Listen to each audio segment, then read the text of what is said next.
صدر کی جانب سے ججز تقرری کی سمری کی منظوری نہ دینے کا تنازع، وفاقی حکومت کا آئین کے مطابق آگے بڑھنے کا فیصلہ۔ حکومتی ذرائع کے مطابق آئین کے آرٹیکل 48 اور آرٹیکل 75 کے تحت ججز کی تقرری کا نوٹیفیکیشن جاری کرنے پر مشاورت ہو رہی ہے۔ صدر سمری پر 15 دن میں اعتراض لگا کر واپس بھیج سکتے ہیں۔ اعتراض پر وزیراعظم نئی سمری صدر کو بھجوائیں گے۔ صدر نے پھر بھی 10 دن میں دستخط نہ کیے تو سمری از خود منظور تصور کی جائے گی۔ وفاقی حکومت خود ججز کی تقرری کا نوٹیفیکیشن جاری کر دے گی۔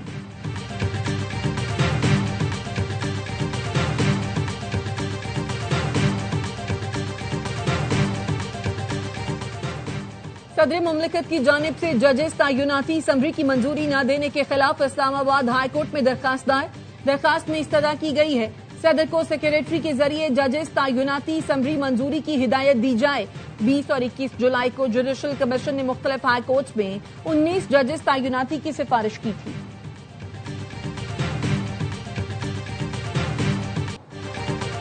پاکستان اور امریکہ کا انسداد دہشت گردی کے شعبے میں تعاون بڑھانے کا فیصلہ۔ داعش، القاعدہ، T T P, B L A سمیت دیگر دہشت گرد تنظیموں کے خطرات سے نمٹنے پر اتفاق۔ پاک امریکہ انسداد دہشت گردی مذاکرات کا چوتھا دور واشنگٹن میں ہوا۔ دہشت گردی کے خلاف دو طرفہ تعاون کو مزید مضبوط بنانے کے عزم کا اعادہ۔ ترجمان دفتر خارجہ کے مطابق مذاکرات میں سرحدی سلامتی مزید مضبوط بنانے پر اتفاق کیا گیا۔ دہشت گردوں کے سہولت کار نیٹ ورکس توڑنے کے اقدامات پر بھی اتفاق۔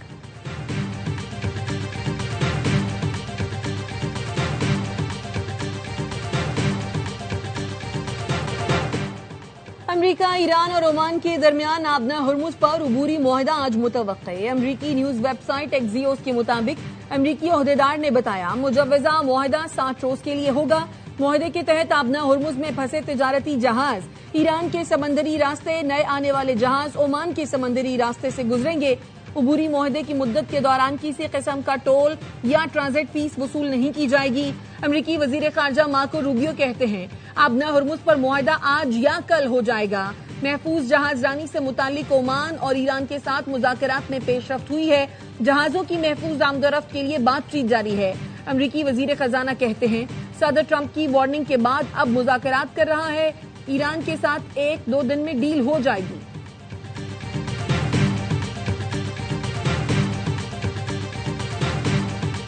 Iran will never have a nuclear weapon. They already can't, but it's going to be formal. The strait's going to be open very soon, or they're going to get hit very hard, and then the strait's going to be open. We were going to a tremendous attack, the biggest since World War II. And they called me and said, very politely, please can we talk? Iran کبھی جوہری ہتھیار حاصل نہیں کر سکے گا۔ امریکی صدر Trump کہتے ہیں مذاکرات ناکام ہوئے تو ایران کو سخت فوجی کارروائی کا سامنا کرنا پڑے گا۔ ہم نے دوسری جنگ عظیم کے بعد کی سب سے بڑی فوجی کارروائی کی تیاری کر لی تھی۔ ایران نے خود رابطہ کیا اور مذاکرات کی درخواست کی۔ ایران سے بات چیت مثبت انداز میں جاری ہے۔ جلد معاہدہ ہو سکتا ہے۔ ایران وعدے سے پیچھے ہٹا تو اسے سخت نتائج بھگتنا ہوں گے۔ امید ہے نوبت وہاں تک نہیں پہنچے گی۔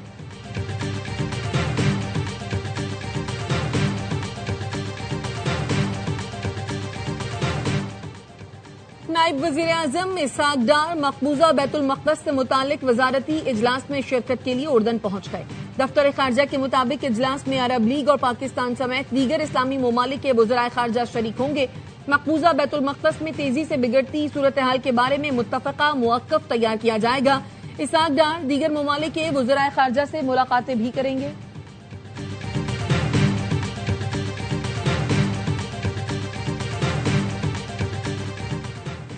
بھارت کے 5 اگست 2019 کے غیر قانونی اقدام کے خلاف یوم استحصال کشمیر۔ دنیا بھر میں مقیم کشمیری آج یوم استحصال منا رہے ہیں۔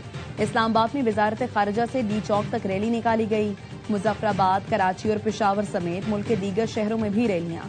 کشمیری عوام کی غیر متزلزل استقامت اور قربانی کے جذبے کو سلام پیش کیا گیا۔ صدر آصف زرداری اور وزیر اعظم شہباز شریف کا کشمیری عوام سے مکمل یکجہتی کا اظہار۔ کہا بھارت کا یک طرفہ اقدام عالمی قوانین کے خلاف ورزی ہے۔ مقبوضہ کشمیر کی متنازع حیثیت تبدیل نہیں کی جا سکتی۔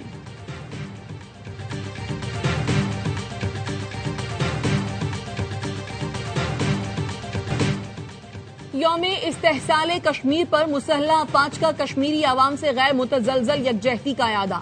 Field marshal Syed Asim Munir, naval chief admiral Naveed Ashraf اور air chief marshal Zaheer Ahmed Babar کا مشترکہ پیغام۔ کہا، مقبوضہ جموں و کشمیر میں آبادی کا تناسب تبدیل کرنے کی کوششیں تشویشناک ہیں۔ بھارتی اشتعال انگیز بیانات اور جارحانہ طرز عمل خطے کے امن کے لیے خطرہ ہے۔ جنوبی ایشیا میں پائیدار امن مسئلہ کشمیر کے منصفانہ حل سے مشروط ہے۔ یوم استحصال کشمیر کشمیریوں کی ثابت قدمی اور عزم کی عکاسی کرتا ہے۔ کوئی یک طرفہ اقدام نہ تو تاریخ مٹا سکتا ہے اور نہ کسی قوم کی آواز خاموش کر سکتا ہے۔ Chairman peoples party Bilawal Bhutto کا پیغام۔ وزیر اعلیٰ پنجاب مریم نواز کہتی ہیں 5 اگست 2019 کو کشمیریوں کی شناخت پر حملہ کیا گیا۔ بھارتی اقدام کو پاکستان کبھی تسلیم نہیں کرے گا۔ کشمیر بنے گا پاکستان کی آوازیں آج پوری دنیا میں بلند ہو رہی ہیں۔ وزیر اطلاعات پنجاب عظمہ بخاری کا کہنا ہے فاشسٹ مودی نے مقبوضہ کشمیر کی آئینی حیثیت ختم کی، سیکولر بھارت کے آئین کو ہٹلر اور مسولینی کا آئین بنا دیا۔ پاکستان اپنے کشمیری بھائیوں کی ہر سطح پر حمایت جاری رکھے گا۔ Chief election commissioner Azad Kashmir نے 2 حلقوں کے نتائج کا اعلان کر دیا۔ ایک پر نون لیگ، دوسرے پر پیپلز پارٹی کامیاب قرار پائی۔ LA27 مظفر آباد 1 سے مسلم لیگ نون کی نورین عارف 18,919 ووٹ لے کر کامیاب ہوئی۔ سردار تبارک علی نے 18,617 ووٹ حاصل کیے۔ LA28 مظفر آباد 2 سے پیپلز پارٹی کے سید بازل علی نقوی 28,214 ووٹ لے کر کامیاب قرار پائے۔ دوسرے مرحلے میں نون لیگ کی نشستوں کی تعداد 15، پیپلز پارٹی کی 6 ہو گئی۔ الیکشن کمیشن آف آزاد جموں کشمیر کو ہراساں کرنا چاہ رہے ہیں۔ یہ بات وہ یکسر بھول جاتے ہیں کہ اس وقت آزاد کشمیر میں جو الیکشن ہو رہے ہیں وہ پاکستان پیپلز پارٹی کی گورنمنٹ کے ذریعے تمام ہو رہے ہیں۔ تو سب سے پہلے آپ اپنی یا تو گورنمنٹ کا خاتمہ کریں یا اپنی گورنمنٹ سے جواب طلبی کریں۔ مرکز میں ان کا وفاق کی حکومت سے الگ ہونے کا نہ تو مجھے کوئی ارادہ نظر آتا ہے اور نہ اس کا کوئی امکانات ہے۔ حکومت اور اسٹیبلشمنٹ ایک پیج پر ہیں، یکسوئی سے ملک کو آگے لے کر جانا چاہتے ہیں۔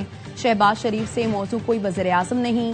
وفاقی وزیر برائے پارلیمانی امور ڈاکٹر طارق فضل چودھری کہتے ہیں آزاد کشمیر میں انتخابات پیپلز پارٹی حکومت کی نگرانی میں ہو رہے ہیں۔ بلاول بھٹو الزام لگانے سے قبل اپنے وزیر اعظم سے باز پرس کریں۔ پیپلز پارٹی کے مرکزی حکومت سے الگ ہونے کے امکانات نہیں، نئے صوبے اتفاق رائے سے بننے چاہیے۔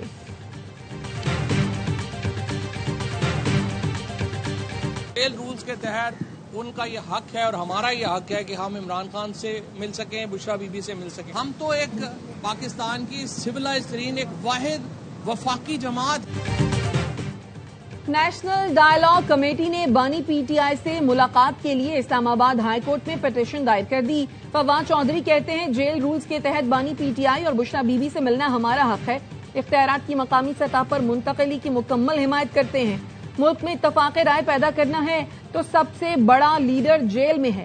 تحریک انصاف واحد وفاقی جماعت ہے جس کو پورے ملک سے ووٹ ملتا ہے۔ محسن نقوی صاحب نے اب بات کی ہے، دیر آئے درست آئے، لیکن بات ان کی ایک دم ٹھیک ہے۔ نظام جو ہے نہیں چل رہا، اور محسن نقوی کی بات پہ کسی نے یہ نہیں کہا کہ سسٹم چل رہا ہے۔ مسلم لیگ نون کے لوگ ضرور کہہ رہے ہیں جو حکومت میں بیٹھے ہیں کہ سسٹم چل رہا ہے، یا مراد علی شاہ صاحب کو لگ رہا ہوگا کہ شاید سسٹم چل رہا ہے، اور سندھ میں تو سسٹم ہے۔ کچھ لوگ کہہ رہے ہیں کہ چھوٹے صوبے بننے چاہیے، کچھ لوگ کہتے ہیں نہیں انتظامی یونٹس بننے چاہیے۔ عوام پاکستان پارٹی کے رہنما مفتاح اسماعیل نے بھی محسن نقوی کی تائید کر دی۔ کہا سسٹم کی ناکامی اور نئے صوبوں کے بیان کی حمایت کرتے ہیں۔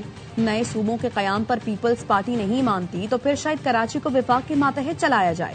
اگر پیپلز پارٹی درمیان کا راستہ مان لیتی ہے تو کراچی بااختیار وفاقی فنڈز ڈویژن بن سکتا ہے۔ سندھ کی طرح پنجاب میں بھی سارا نظام سینٹرلائز کر لیا گیا ہے۔ دیہی سندھ میں بھی لوگ نظام کی تبدیلی چاہتے ہیں۔